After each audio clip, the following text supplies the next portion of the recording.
네, 오늘은 우리 교회가 한 해의 전반기를 돌아보면서 감사하는 맥주 감사 주일로 지킵니다. 성경에는 여러 절기가 나오죠. 그래서 그 절기를 기반으로 해서 현대 교회에서는 그 의미를 담아서 신년에는 이제 첫 해를 시작하는 그 시간에는 송구 영신 예배로 이렇게 드립니다. 첫 예배죠. 첫 해를 시작하는 그 예배죠. 그건 너무 중요하죠. 그리고 봄에는 부활절 예배가 있죠. 그리고 오늘 전반기를 마치고 7월 첫째 주일은 맥주 감사 주일로 집니다.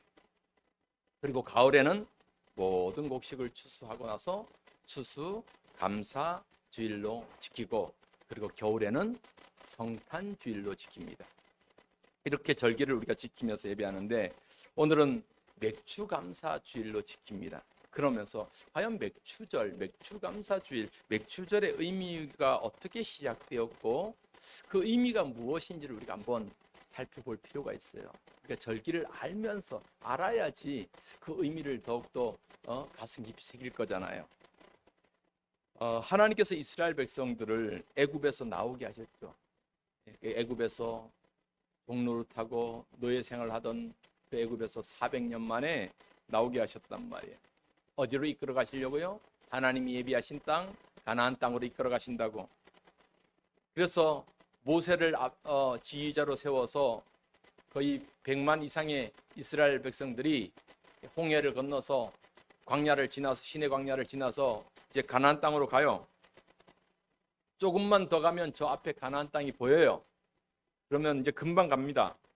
그런데 그들은 그 가나안 땅이 보이는 그곳에서도 하나님을 온전히 신뢰하지 못하고 불신했단 말이에요.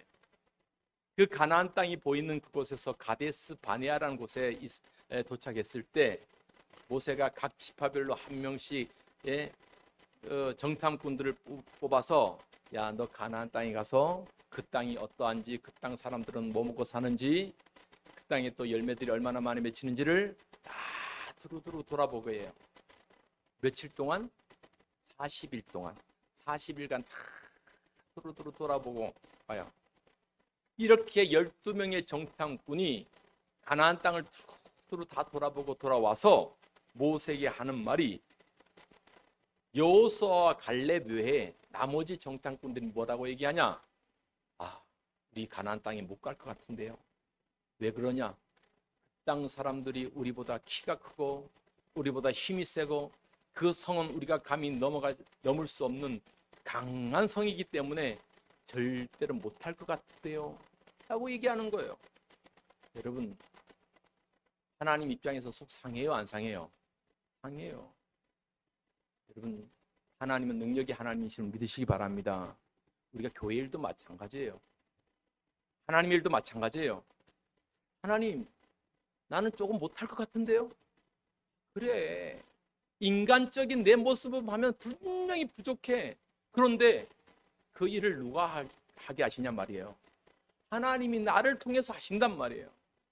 그럼 여러분, 하나님이 나를 통해서 하시면 할 수 있어요, 없어요? 있어요. 수혁이 대답해요. 하나님이 수혁이를 통해서 역사하시면 할 수 있어요, 없어요? 그게 대답해. 아멘. 아멘. 그게 해야. 하나님이 우리 재현이를 통해서 일하시면 할 수 있어요, 없어요? 아멘. 예. 그런 거예요, 여러분. 하나님이 나를 통해서 하시면 할 수 있어요. 근데 우리는 자꾸 하나님 앞에, 나 못해요, 부족해요, 안 될 것 같아요. 여러분, 이것처럼 맥 빠진 일이 없단 말이에요. 여러분, 교회도 마찬가지예요. 목사님이 때론 한번 성도님들 해봅시다 하면 여러분들 하나님이 함께 하실 줄 믿고 아멘 하시기를 소망합니다. 예, 아멘. 지난 금요일도 우리 석관중앙교회 초등부 교사들이 한 15명이, 우리 유명근 전사님 초등부 교사거든요. 교사들만 데리고 금요일로 와서 함께 예배하고, 어저께는 우리 동인병원 앞에 가서 이제 노방전도라는 우리가 늘 하잖아요. 우리는 이렇게 전도한다. 좋네요. 우리도 가서 그렇게 해야 되겠네요. 하나님이 하시면 할 수 있는 거예요. 하나님이 하시는 거예요. 그런데 그 10명의 정탐꾼들은 안 될 것 같아요. 그 사람들은 뭐 어쩌고 그 성은 뭐 어쩌고 그런단 말이에요. 오직 여호수아와 갈렙만이 무슨 소리냐, 우리 하나님이 우리와 함께 하시면 능히 감당할 수 있다, 능히 해낼 수 있다, 이 얘기를 했단 말이에요. 그래서 하나님께서 그 가데스바네에서 이 이스라엘 백성들의 불신앙을 보고 안 되겠다, 너희들 고생 좀 더 해야겠다 라고 하면서 가나안 땅으로 다시 들어가지 못하고 광야 생활로 다시 40년 동안 뺑뺑이를 돌리는 거예요. 그 말씀이 민수기 14장 34절에 나와 있습니다. 자, 한번 읽겠습니다. 시작. 너희는 그 땅을 정탐한 날 수인 40일의 하루를 1년으로 쳐서 40년간 너희의 죄악을 담당할지니 너희는 그제서야 내가 싫어하면 어떻게 되는지를 알리라 하셨다 하라. 예, 그 말씀이 뭔 말이에요? 40일을 정탐했다 그러죠. 그 40일을 하루를 1년을 쳐서 40년 동안 광야로 다시 보내는 거예요. 그러면서 너희들의 불신앙이 어떤 것이고 나를 너희들이 신뢰하지 못하면 이렇게 고생한다는 걸 너도 좀 알아야 된다. 그러면서 광야 생활 40년간을 하는 거예요. 40년간. 그런데 여러분, 이 40년이 짧지 않는 시간이잖아요. 여러분 한번 인생을 한번 생각해 보세요. 40년이 됐다? 그 40년 동안 출애굽편 출애굽할 때 나왔던 어른들은 거의 다 죽어요. 거의 다 죽어요. 그 40년을 광야 생활에서 이 광야를 지나고 그 메마른 광야 사막을 에서 생활해야 돼요. 그런데 중요한 것이 뭐예요? 그 수많은 사람들이 100만이 넘는 사람들이 먹는 문제가 생길 거 아니에요. 뭐 먹고 살 거야? 광야에서 농사 지어서 먹는 것도 없고 뭐 먹는 거냐? 뭘 어떻게 먹고 살아야 되는지 걱정이 되잖아요. 그때 하나님께서 어떻게 하셨느냐? 하늘의 양식을 내려서 먹게 하셨단 말이에요. 자, 신명기 8장 3절로 4절 한번 볼게요. 신명기 8장 3절 4절 시작. 너를 낮추시며 너를 줄이게 하시며 또 너도 알지 못하며 내 조상도 알지 못하던 만나를 내게 먹이신 것은 사람이 떡으로만 사는 것이 아니요 여호와의 입에서 나오는 모든 말씀으로 사는 줄을 내가 알게 하려 하심이니라. 또 4절요. 시작. 이 40년 동안에 내 의복이 해지지 아니하고 내 발이 부르트지 아니하였느니라. 예. 40년 동안 그들이 광야 생활할 때 굶었어요, 안 굶었어요? 안 굶었단 말이에요. 모든 것을 하나님께서 다 먹이시고 입히셨단 말이에요. 그 40년 동안. 여러분 이거 기적이 아니에요? 기적이죠. 그 40년 동안 농사를 지어야지 뭐 곡식도 먹고 그런데 농사도 짓지 못하는 그런 상황 속에서 하나님께서는 그들을 먹이셨단 말이에요. 그들을 입히셨단 말이에요. 40년 동안. 여러분 이 말씀을 통해서 우리 인생도 마찬가지임을 고백해야 돼요. 우리의 인생 삶의 순간 모든 순간을 누가 지키시고 누가 보호하셔요? 하나님이 지키시고 하나님이 보호하심을 믿습니다. 내 인생을 하나님이 지키시고 하나님이 보호하시는 거예요. 이스라엘 백성들이 가나안 땅에서 나와서 가나안 땅을 가기 위해서 그 광야에서 40년 동안 지내면서 하나님께서 그들을 먹이시고 하나님께서 그들을 입히시고 하나님께서 그들을 지키셨던 것처럼 우리의 삶도 하나님께서 먹이시고 입히시고 지키신다는 사실을 여러분 꼭 믿고 살아가는 저와 여러분 되기를 바랍니다. 하나님이 하시는 거 하나님이 하시는 거예요. 하나님이 하시는 거예요. 이렇게 40년 동안 광야 생활을 마치고 드디어 이제 가나안 땅에 들어가요. 하나님께서 약속하신 그 가나안 땅 이스라엘 백성들 들어가요. 그러면 이제 가나안 땅에 들어가면 뭐 해야 돼요? 농사 지어야 되잖아요. 농사 지어야 되잖아요. 씨를 뿌리고 곡식을 열매를 맺기 위해서 땀 흘리고 수고하고 물도 주고 그런단 말이에요. 심어놓으면은 곡식 거둘 때까지 얼마 걸려요? 그러니까 보통 1년 걸려야 되잖아요. 6개월 이상 걸려야 되잖아요. 그럴 때 하나님께서 오늘 우리 본문에서 이런 말씀하셔요. 너희들이 이 가나안 땅에 들어와서 처음 씨를 뿌리고 그것이 자라고 처음 그렇게 곡식을 얻게 되면 밀이든 보리든 그 곡식을 처음 얻게 되면 첫 열매가 되죠. 첫 열매가 생기면 그것을 어떻게 하라? 그 첫 열매를 먼저 제사장에 갖고 와서 하나님 앞에 뭐 하라? 감사하라. 할렐루야. 하나님 감사하라. 이 말씀이 오늘 본문의 말씀이에요. 레위기 23장 10절 말씀. 레위기 23장 10절.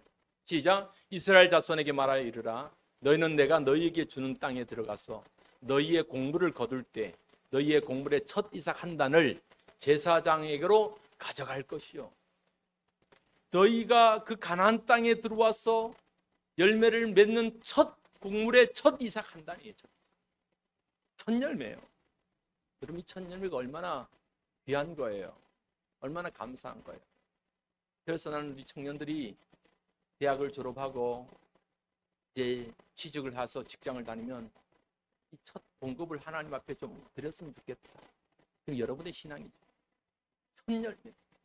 하나님께서 이렇게 한 이유가 있지 않겠어요? 이렇게 한 이유가 있단 말이에요. 가장 처음 열매 맺게 한 그 첫 열매를 먼저 하나님 앞에 드려라. 그래서 우리가 이 첫 열매를 드리는 저기를 초실절이라고 그래요. 초실절. 그리고 이 초실절로부터 그 다음 날부터 7주를 지나서 7주니까 77에 49잖아요. 예. 7주를 지나서 그 다음에는 뭐가 수확되냐? 미리 수확돼요. 이 미리 수확될 때 감사함으로 하나님 앞에 제사를 올려드려라. 그것이 바로 맥추절이 되는 거예요. 자, 레위기 23장 15절 16절 봅시다.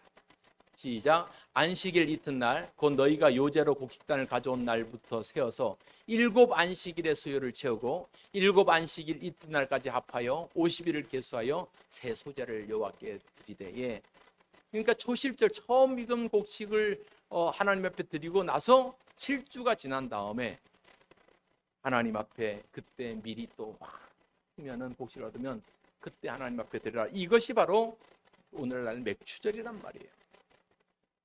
그래서 초실절 다음 날부터 7주가 지난다고 해서 7에 49 그렇게 되잖아요. 그래서 우리가 77절이라는 표현으로도 성경에서 그렇게 표현하고 있다. 자, 민수기 28장 26절 보세요. 시작. 77절 처음 익은 열매를 드리는 날에 너희가 여호와께 새 소제를 드릴 때에도 성회로 모일 것이요 아무 일도 하지 말 것이다. 예, 77절이 바로 초실절 처음 열매를 익은 날부터 7주가 지나서 맺게 되는 그 밀을 수확해서 하나님 앞에 드리는 절기 77절이라 그래요. 오늘날 우리가 맥추절을 지키죠. 그리고 이 77절을 오늘 우리가 얘기하는 맥추절이라는 표현으로도 쓰고 있습니다. 출애굽기 23장 16절 보세요. 23장 16절 시작. 맥추절을 지키라. 이는 내가 수고하여 밭에 뿌린 것에 첫 열매를 거둠이니라. 예, 맥추절. 그리고 이 맥추절 때에 신약에 와서는 이때 성령이 임한 절기가 생겨요. 오순절이라는 절기가. 그러니까 정리해 보면 맥추절, 77절, 오순절 다 같은 말이다. 정리해 볼까요? 맥추절, 77절, 오순절 다 무슨 말이다?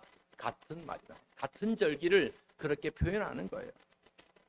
그러니까 우리가 맥추절을 지킨다, 맥추감사절을 지킨다라는 의미에서 이것이 과연 농경문화사회 속에서 지켜진 절기잖아요. 그렇다면 여러분 지금 뭐 동사를 짓는 것도 아니고 그저 농사 짓는 분은 우리 김상원 장로님이나 텃밭에 조금 지나요. 우리 또 박종대 장로님 텃밭이 어제 오이를 갖고 오셨는데 맞죠? 오이 따갖고 오신 거죠. 네. 그렇게 조금씩 지 나머지야 뭐 농사 짓는 사람이 어이 없잖아요. 그럼에도 불구하고 이 맥추절이 오늘날 우리에게 주는 의미가 무엇이냐를 한번 돌아보라는 거예요. 하나님께서 이 맥추절 절기를 지키게 한 이유가 뭐냐? 이 말을 우리가 기억해야 됩니다. 그 첫 번째 의미는 뭐냐면 하나님의 도우심에 대해서 감사해라. 하나님께서 지금까지 우리를 도우심에 대해서 감사를 기억해야 된단 말이에요. 여러분 농부들이 아무리 열심히 작물을 돌보고 씨를 뿌리고 뭐 거름을 주고 풀도 뽑고 그래도 절대적으로 그 수확이 잘 되기 위해서는 누가 도와야 돼요? 하나님이 도우셔야 되는 거예요. 하나님이 도우셔야 돼요. 하나님이 때가 되면 비를 내려주시고 이른 비와 늦은 비를 적절하게 내려주시고 또 해가 비쳐야 될 때 해가 탁 빵긋하게 비춰주셔야지 그 농작물이 잘 되는 거예요. 여러분 우리가 매년 보잖아요. 어느 해 때는 농사가 잘 되기 때도 있지만 또 어느 때는 너무 가뭄이 들어서 농작물을 못 쓰게 될 때도 있고, 또 어느 때는 너무 비가 많이 와서 홍수가 나서 다 쓸어가는 경우도 있고 그렇잖아요. 그러니까 여러분 뭐예요? 결국은 이 열매를 맺기 위해서는 누가 도와주셔야 돼요? 하나님이 도와주셔야 돼요. 하나님이 도우셔야 돼요. 하나님의 축복이셔야 감당할 수 있는 거예요. 또 어디 그뿐입니까? 실컷 농사 지어놨더니 도둑들이 들끓어요. 가끔씩 보니까 차로 갖고 와서 마늘 농사 지었으면 마늘 갖다 다 파가고, 인삼 농사 지었으면 다 파가고, 그런 뉴스도 나오더라고요. 고대 사회 속에도 열심히 농사 지어놓으면 이방의 군사들이 쳐들어와서 싹 뺏어가면은 그것처럼 허무한 일이 없잖아요. 그러니까 결국은 누가 도와줘야 돼요? 하나님이 도와주셔야 돼요. 모든 것이 하나님이 도우시는 상황과 환경을 감사해야 된다 이 말이에요. 여러분 우리 삶도 마찬가지예요. 하나님께서 늘 우리의 삶을 도와주시는 분이심을 여러분 기억할 수 있기를 바랍니다. 한순간도 나를 떠나지 않고 하나님이 늘 나와 함께 하시고 나를 도와주셔서 이만큼 성장하게 됐다. 우리 자녀를 키우는 우리 원희 집사도, 또 우리 성도도, 우리 세희도 저렇게 잘 크고, 우리 나윤이가 또 괌에서 왔어요. 나윤이 아이고 괌에서 와서 시꺼매져 버렸어. 아이고. 자, 아이들이 자라는 것이 엄마 아빠가 열심히 수고하고 정성을 키우지만 결국은 누가 자라게 하시냔 말이에요. 하나님이 자라게 하시는 거예요. 하나님이. 지나온 모든 세월 돌아보면 다 하나님의 은혜인 줄 믿습니다. 할렐루야. 지나온 모든 세월들 돌아보아도 그 어느 것 하나 주의 손길 안 미친 것 전혀 없네. 그렇습니까? 안 그렇습니까? 하나님은 지난 모든 세월에 하나님의 손길이 안 미친 것이 하나도 없다 이 말이에요. 내 삶을 지키시고 우리 가정을 지키시고 내 자녀를 지키시고 모든 것에 하나님의 손길이 다 있다. 여러분 이러한 하나님의 도우심을 생각하면서 감사하는 우리 성도들 되기를 주님의 이름으로 축복합니다. 아침에 일어나 눈을 뜨는 것도 감사하고, 또 하루를 시작하면서 일터를 향해서 걸어갈 수 있는 것도 감사하고, 무더운 여름날 시원한 냉수를 한 잔 마시는 것도 감사하고, 산의 진미는 아니더라도 시원한 막국수, 냉면, 냉모밀 사달라는 말은 아닙니다. 한 그릇 먹을 수 있는 것도 감사하고, 얼마나 감사해요. 모든 것이 감사잖아요. 모든 것이 감사잖아요. 이런 모든 감사가 어디로부터 시작됩니까? 하나님으로부터 시작됩니다. 하나님이 보호하시고 하나님이 지키시고 하나님이 나와 함께 하심을 잊지 않도록 하나님은 오늘 맥추절을 통해서 우리에게 하나님의 그 감사를 깨닫게 하는 거예요. 우리 사명교회 성도들은 이게 하나님의 은혜와 감사를 잊지 않는 성도 되기를 주님의 축복합니다. 또 한 가지 맥추절이 주는 교훈이 뭐냐면 하나님의 주권을 감사해라. 하나님의 주권을 감사해라. 소실절에 열매가 이삭이 올라와서 이렇게 열매를 다 거두어요. 그러면 곡물의 첫 한 단을 갖다가 다 베어서 자기가 먹을 수도 있는데 먹지 말고 어디로 갖고 가라? 제사장에게로 갖고 가서 하나님 앞에 올려드려라. 자, 오늘 본문 말씀이에요. 레위기 23장 10절 말씀. 시작. 이스라엘 자손에게 말하 이르라. 너희는 내가 너희에게 주는 땅으로 들어가서 너희의 곡물을 거둘 때 너희의 곡물의 첫 이삭 한 단을 제사장에게로 가져갈 것이요. 예. 너희 곡물의 첫 이삭 한 단을 제사장에게 가져갈 것이요. 첫 이삭, 첫 이삭. 이런 첫 열매. 이러한 마음가짐을 가져야 돼요. 왜 그래요? 하나님의 주권을 인정하는 거예요. 제가 지난 며칠 전에 옥수수 살려고 우리 학산교회 이두지 장로님 농장을 갔어요. 그 학산교회 목사님 늘 자랑해요. 우리 성도들은 첫 열매를 얼마나 잘하는지 몰라요. 그래서 제가 그래요. 첫 열매를 잘 하시면 혼자 드시지 마시고 나도 좀 주세요. 나눠 드세요. 그래서 가끔씩 가서 털어오기도 하고 뺏어오기도 하고 잘 얻어먹습니다. 마침 농장에 갔더니 요즘 뭐가 나요 장로님? 자두가 나는데 자두가. 자두 옆에 요즘 하코드라는 그 살구하고 자두하고 접붙이는 거 여러분 드셔봤어요? 사 먹지도 못했는데 어떻게 천열매를 드리고 코드라는 살구하고 뭐하고 접붙인 그 열매가 있어요.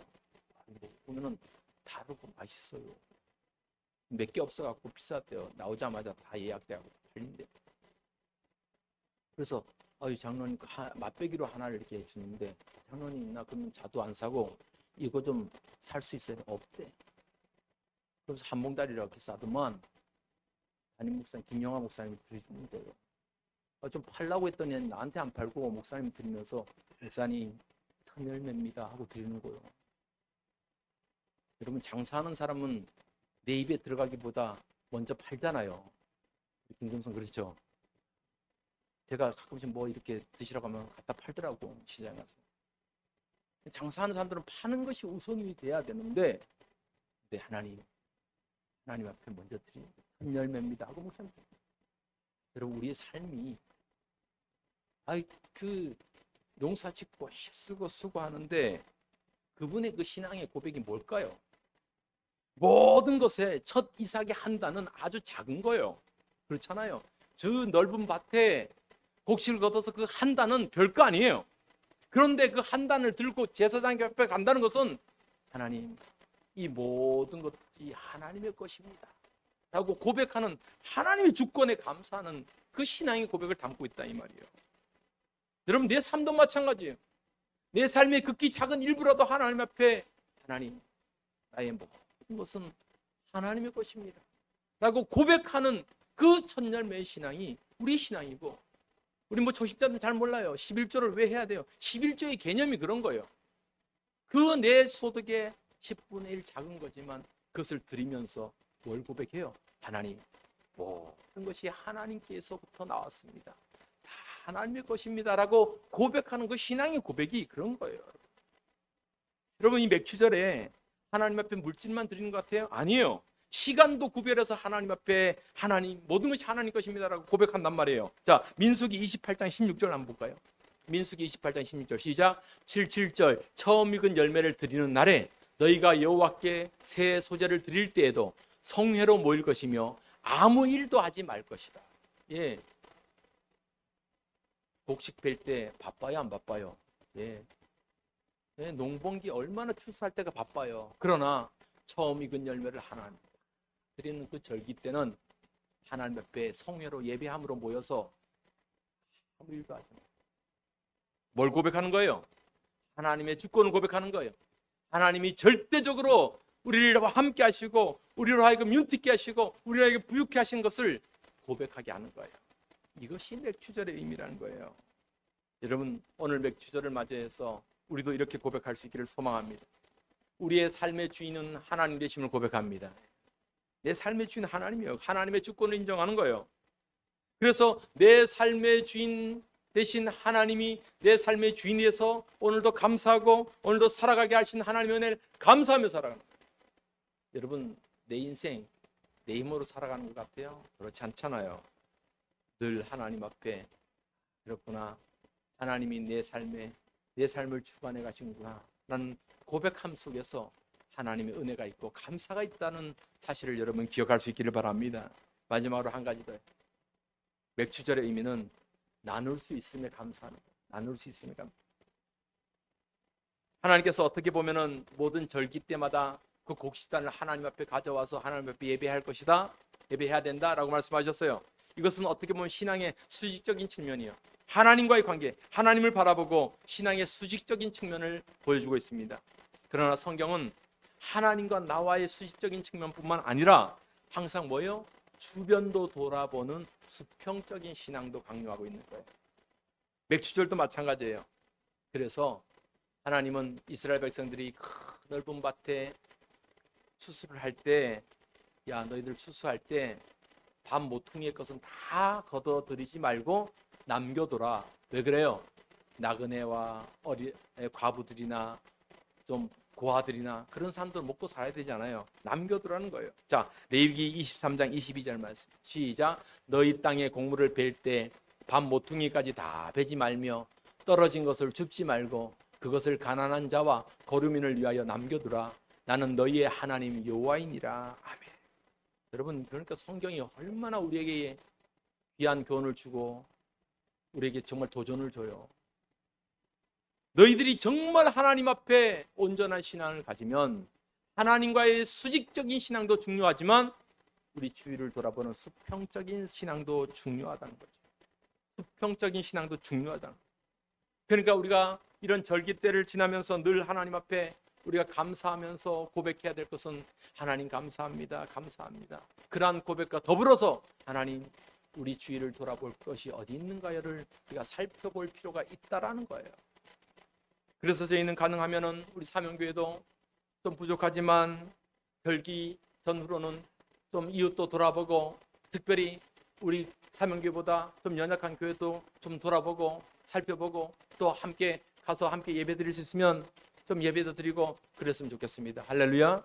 그래서 우리가 다음 주나 그 다음 주에 안인에 있는, 이제 은퇴를 앞두고 있는 강인교회 가서 오후 예배를 좀 드릴까 생각해요.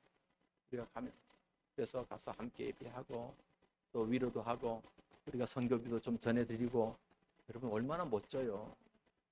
여러분, 이 강릉에서 이렇게 하는 교회가 있어요, 없어요? 예, 가서 예배 드리지요. 사례비도 오히려 드리지요. 예, 빵도 사갖고 가죠. 이런 교회 없어요. 여러분, 왜 그렇게 해야 되냐? 말씀의 가르침이니까 그런 거예요. 돌아보라는 거예요. 주변을 돌아보라는 거예요. 많아서 나누는 거 아니잖아요. 적다고 못 나누는 거 아니잖아요. 적으면 적은 만큼 나누고 많으면 더 나눌 수 있어서 감사한 거고. 여러분, 교회는 나눔이 있을 때 감사한 거예요. 나눔이 있을 때 은혜가 있는 거예요. 우리 서관요한교회 초등부 교사들이 온다니까 우리 장로님 권사님 옥수수 삶아내고 수박 사내고, 야, 얼마나 감사한지 몰라요. 감사합니다. 여러분, 이러한 나눔의 모습이 우리 사명교회의 능력이고 사명교회에 하나님의 은혜가 있다는 것을 보여주는 거라고 생각합니다. 여러분, 오늘 이 맥주 감사주를 기억하면서 우리 다시 한번 기억하십시다. 우리의 삶을 돌아보면서 우리의 모든 삶을 지키신 하나님 앞에 감사, 그리고 내 삶의 주권은 오직 하나님 앞에 있음을 감사하고, 또 우리가 나눌 수 있는 그러한 교회가 됨에 감사하면서 하나님, 맥주 감사주의를 우리 주신 하나님께 감사합니다. 이러한 은혜로 살아가는 우리 사명교회 모든 성도 되기를 주님의 이름으로 축복합니다. 이 말씀 기억하면서 우리가 조금 전에 불렀던 찬송은 301장 합시다. 301장, 지금까지 지내온 곳 주의 크신 은혜라. 모든 것이 하나님의 은혜예요. 모든 것이 하나님의 은혜예요. 우리 찬송 1절, 3절 부르실 때 우리 장로님들은 성찬식 준비해 주시기 바랍니다. 우리 찬송하겠습니다.